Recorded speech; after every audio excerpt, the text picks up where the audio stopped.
Assalamualaikum warahmatullahi wabarakatuh. Perkenalkan, nama saya Rofif Ananta Fadhan dengan NIM 200018419. Kami dari kelompok 1 akan mempresentasikan berkaitan dengan pengantar arsitektur komputer. Dengan anggota yang pertama, Rofif Ananta Fadhan atau saya sendiri. Yang kedua, Irham Sidi Putra Wiratma dengan NIM 200018443.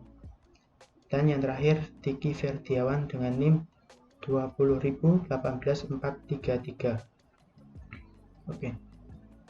Yang pertama, arsitektur komputer dan organisasi. Arsitektur komputer.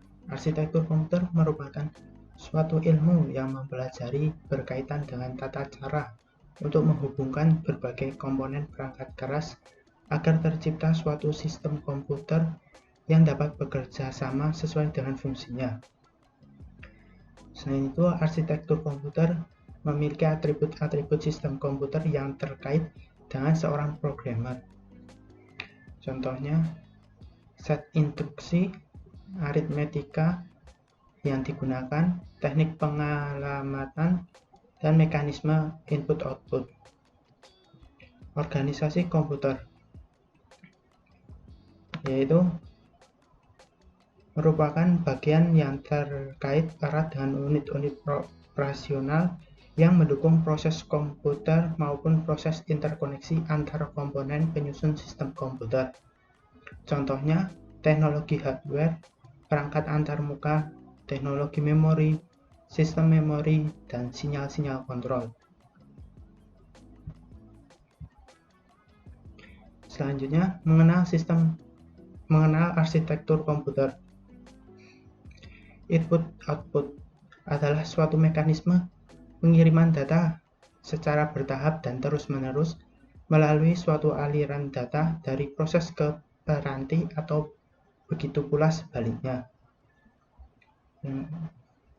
Memori adalah istilah generik yang merujuk pada media penyimpanan data sementara pada komputer, seperti RAM. CPU adalah rangkaian sirkuit elektronik yang sangat kompleks dan luas yang menjalankan instruksi program yang disimpan. Bus adalah suatu subsistem yang mentransfer data atau listrik antar komponen komputer di dalam sebuah komputer atau antar komputer. Yang terakhir adalah auxiliary storage atau disebut secondary memory. Yang selanjutnya, komponen-komponen komputer. Komponen komputer terdiri atas 5 komponen dasar. Yang pertama, input. Yang kedua, output. Yang utama atau main memory. Yang ketiga, central processing unit atau CPU. Dan yang terakhir, auxiliary storage atau secondary memory. Perkenalkan, nama saya Diki Ferdiawan, NIM 200018433. Saya akan menjelaskan 3 contoh 5 komponen dasar, mulai dari input sampai memori. Yang pertama, input. Input berfungsi menerima data dan mengkonversikannya. Secara jelasnya, input mengubah apa yang divisualkan atau apa yang didengar, ya bisa berupa suara, sentuhan, gerakan, menjadi sebuah data. Nah, contoh-contoh alat input ini bisa berupa keyboard. Itu kita mengubah sebuah gerakan menjadi sebuah data, mouse, scanner, kamera, itu semuanya mengubah visual menjadi sebuah data. Yang kedua, output. Output berfungsi mengkonversikan data dari komputer dan mempresentasikannya dalam bentuk yang dapat dibaca manusia. Nah, output ini kebalikan dari input. Output mengubah data jadi apa yang bisa divisualisasikan atau apa yang bisa didengar, atau mungkin bisa saja gerakan. Nah, contoh-contoh output ini bisa berupa monitor, printer, atau speaker, dan sebagainya. Nah, yang ketiga, memori. Memori itu berfungsi untuk menyimpan instruksi dan data yang sedang diproses. Nah, memori ini ada 2 macam, ada instruksi sama data. Memori diantarkan dalam jumlah byte yang tersedia. Contohnya 640.000 bytes atau 1 juta byte. Nah, ada dua tipe dasar memori, yaitu RAM atau Random Access Memory atau ROM, Read Only Memory.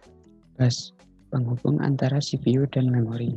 Bus bit, istilah WAIT digunakan untuk merujuk pada jumlah bit yang dapat ditransmisikan sekaligus oleh bus yang bersangkutan. Auxiliary storage, disebut juga secondary memory. Dua macam auxiliary storage. Yang pertama, sequential access storage, contohnya diskette. Yang kedua, direct access storage, contohnya hard disk. Fungsi dan struktur. Struktur adalah bagaimana masing-masing komponen saling berhubungan satu sama lain. Sedangkan fungsi merupakan operasi dari masing-masing komponen sebagai bagian dari struktur. Semua komputer memiliki 4 fungsi, yaitu pengolah data, penyimpan data, pemindah data, dan kendali. Sekian dari kelompok kami, kurang lebihnya mohon maaf. Wassalamualaikum warahmatullahi wabarakatuh.